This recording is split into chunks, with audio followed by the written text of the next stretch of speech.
अमन मुआहदे के बाद टल से पारा चनार रवाना होने वाले काफिले को ब्रेक लग गया है।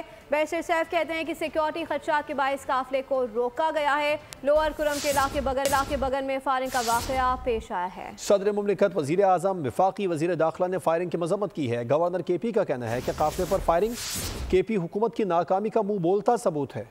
मुल्क दुश्मनों को कुर्रम में अमन एक आंख न भाया, सिक्योरिटी पहले काफिले को रोक दिया गया। बैरिस्टर सैफ के मुताबिक सिक्योरिटी खदशात के पेश नजर काफिले को फिलहाल रोका है। शरपसंदों की फायरिंग से डिप्टी कमिश्नर जख्मी हैं। बैरिस्टर सैफ ने मजीद कहा कि हालात काबू में हैं और सिक्योरिटी इदारे अलर्ट हैं।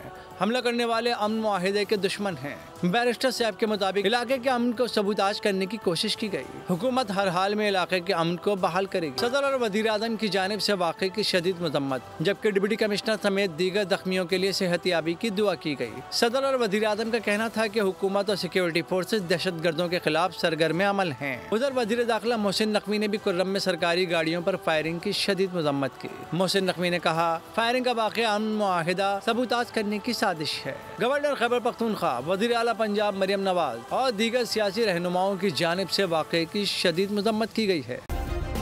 सब्सक्राइब करें और बेल दबाएं ताकि कोई खबर रह न जाए।